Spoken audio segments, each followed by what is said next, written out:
God bless you. Today we're going to be talking about a great and mysterious topic. We're going to be talking about the triunity of God, or as we traditionally say, the Trinity. While most people would have done this teaching earlier in their discipleship process, I chose to do it later because of its mysterious nature. Most new Christians would not be able to grasp this concept of the Trinity.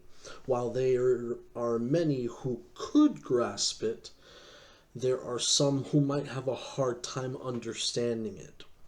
I mean, just like a child has trouble understanding certain realities of life at an early age, the same applies to someone spiritually when they are starting out their walk with Christ.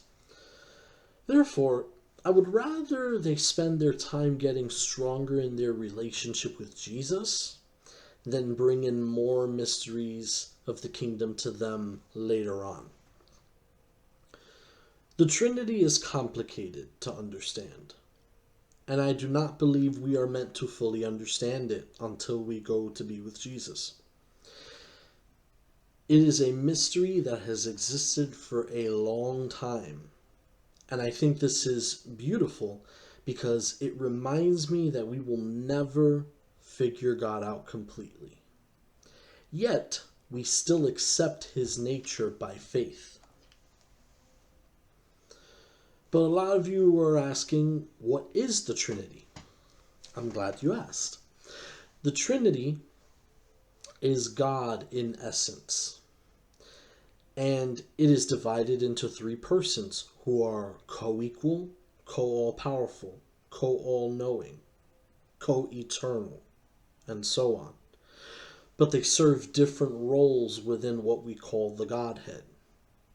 These three persons are the Father, who is the creator of all things, the Son, which is Jesus Christ our Lord, our Savior who died for our sins and iniquity, and our coming King. Then finally we have the Holy Spirit, which is the one who points us to Jesus, empowers the church to spread the gospel in word and deed, convicts the world of sin, and dwells within every believer of Jesus. These three individuals together make one God, and they all depend on each other to fulfill their plan for creation.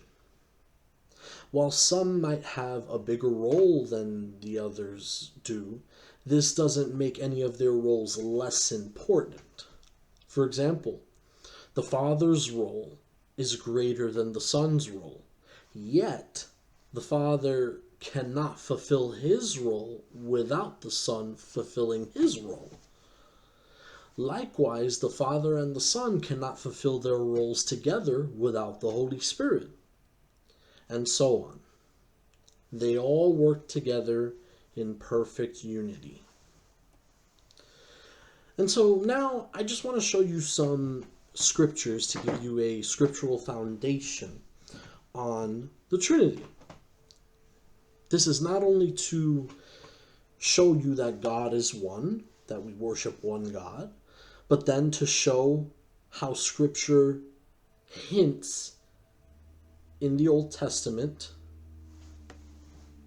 a separation between the persons, and then in the New Testament there is a revelation of who these individuals are.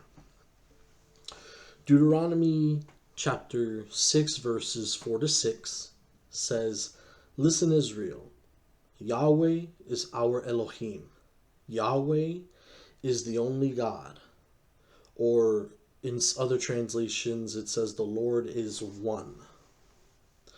Love Yahweh your Elohim with all your heart, with all your soul, and with all your strength.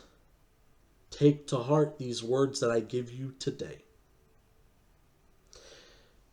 This is also in Jewish circles and in Messianic Jewish circles. This is called the Shema, where we say, "Hear, O Israel, the Lord our God, the Lord is one. Shema Yisrael, Adonai Eloheinu, Adonai Echad. God is one. Now, another scripture that I want to show you is 1 Corinthians chapter 8, verse 6. And it says this, "Yet for us there is but one God, the Father, from whom all things came, and for whom we live. And there is but one Lord, Jesus Christ, through whom all things came, and through whom we live." This is to show the relationship between the Father and the Son. And then there are other scriptures where Jesus makes a declaration that he and the Father are one because of their relationship that they have with one another. Just like a father has a relationship with their son, while they are two different people, they are still a part of each other. You can't exist without the other. And then we have Luke chapter 3, verses 21 to 22, and it says this. And I believe that this is one of the most important verses of Scripture in the New Testament that shows the Trinity manifested in a situation. And we can come to the conclusion of the Father, the Son, and the Holy Spirit through this verse right here. When all the people were being baptized, Jesus was baptized too. And as he was praying, heaven was opened, and the Holy Spirit descended on him in bodily form like a dove. And a voice came from heaven, "You are my Son, whom I love. With you I am well pleased." We see Jesus getting baptized. We see the Holy Spirit descending like a dove. And then we hear the voice from heaven. We see the 3 in 1. One of my other favorite passages that talk about the Trinity is the story of the Transfiguration. This is when Jesus took some of his disciples up onto Mount Hermon, and he was transfigured before them. And when he was transfigured, he shined brighter than the sun. Then the cloud, the Shekinah, the glory of God, came down. And then a voice came out of the cloud and said, "This is my beloved Son, in whom I am well pleased. Listen to him." We see another example there of the Trinity. And we can go on and on about examples that Scripture testifies to this being a reality. And so while the world may worship many gods and commit all kinds of idolatry as a result of worshiping these many gods, we all know the one true God. The triunity, the Trinity, the Father, the Son, and the Holy Spirit draws us to himself so that we might have relationship with him. And for those of you who still don't understand the relationship, how this makes one God, I want you to take a moment and think about the family, the concept of the family. Just like there is a father, just like there is a mother, and then just like there is a child. They are individuals, 3 separate individuals who have different functions, different roles and purposes. Yet they are one family, one unit. We can say the same of God. While this mystery might be confusing, and while we might not understand everything, we do understand this: God is one, and he has so much in store for those who choose to live a life of service and worship to him. It is extremely important that every believer understands this concept of the Trinity, the Father, the Son, and the Holy Spirit. It is of utmost importance because this is part of the dogma that establishes whether you are a Christian or not. this is part of our core foundation as believers.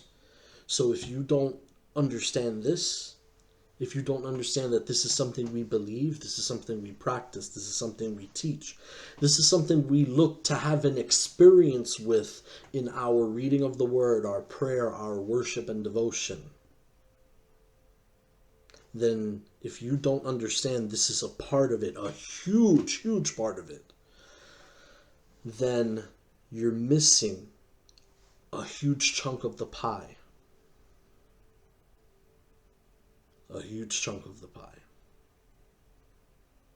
And so, to the glory of God the Father, through Jesus Christ, our Messiah, under the power and dwelling of the Holy Spirit, God has been revealed to us through His Word, through the witnesses who have seen Jesus enacting His ministry, the Holy Spirit acting His ministry, the Father having His hand over all things. This has been revealed to us through eyewitnesses and through the Scriptures.